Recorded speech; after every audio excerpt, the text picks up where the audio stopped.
Iran જંગ વચ્ચે ભારતે કૂટનીતિક મોરચે સક્રિયતા વધારી દીધી છે। વડાપ્રધાન મોદીએ એક જ દિવસમાં 5 દેશના નેતાઓ સાથે વાતચીત કરીને મિડલ ઈસ્ટ અંગે ચર્ચા કરી। પશ્ચિમ એશિયામાં બનેલી સ્થિતિ અંગે ચિંતા વ્યક્ત કરી હતી અને ઉર્જા ઠેકાણાઓ પરના હુમલાઓની પણ નિંદા કરી હતી।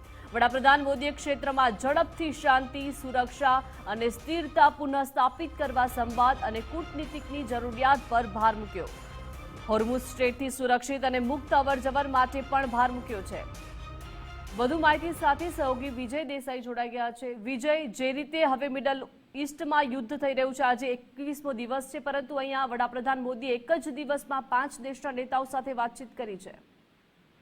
બિલકુલ, ભારતની મિડલ ઈસ્ટ ડિપ્લોમસી છે, પીએમ મોદીની આ જે સક્રિયતા છે તેના પરથી દેખાય છે। કારણ કે છેલ્લા એક જ દિવસની અંદર તેમણે 5 દેશના નેતાઓ સાથે વાતચીત કરી હતી, જેની અંદર મિડલ ઈસ્ટમાં જે અત્યારે વોર ચાલી રહ્યું છે ને તેના કારણે જે વૈશ્વિક સપ્લાય ચેઇન અને પુરવઠો ખોરવાયો છે, આ ઉપરાંત ઉર્જા સુરક્ષા, સ્ટ્રેટ ઓફ હોર્મુઝમાંથી મુક્તપણે જે અવરજવરો વાહનોની અવરજવર માટે થઈને ચર્ચા કરવામાં આવી હતી। સાથે સાથે જે દેશના નેતાઓ સાથે વાતચીત કરી છે તેને લઈને ખાસ કરીને જે મિડલ ઈસ્ટના જે અન્ય કન્ટ્રીઓ પર ઈરાન તરફથી જે હુમલાઓ કરવામાં આવી રહ્યા છે અને ખાસ એનર્જી ઇન્ફ્રા પર થતા હુમલાઓની પણ કડક શબ્દોમાં તેમણે નિંદા કરી હતી।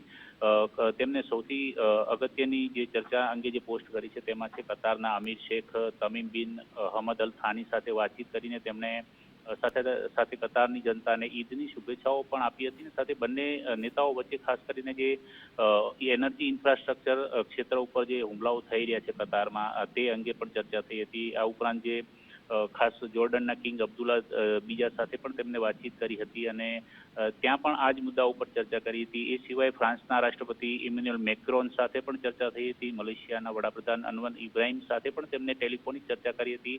આ તમામ નેતાઓ સાથેની જે વાતચીતમાં એક વાત પર તેમણે ખાસ ભાર મૂક્યો છે કે કોઈ પણ પ્રકારનો જે વિવાદ છે, વિવાદને સંવાદ દ્વારા અને રાજદ્વારી માધ્યમો થકી તેનો ઉકેલ લાવવામાં આવે અને ખાસ અત્યારે જે સ્ટ્રેટ ઓફ હોર્મુઝ છે એના બંધ થવાને કારણે વિશ્વમાં એક પ્રકારનું મોટું સંકટ જે પેદા થયું છે, સંકટને ટાળવા માટેના હરસંભવ પ્રયાસ કરવામાં આવે। જો કે ભારત પહેલેથી જ વિવાદના ઉકેલ માટે અને શાંતિ અને સ્થિરતા માટે ક્ષેત્રીય ધોરણે સક્રિયતા દાખવી રહ્યું છે। અનેક નેતાઓ છે કે તેમની સાથે તેમણે બીજી વખત આ વોરની પરિસ્થિતિની અંદર વાતચીત કરી છે।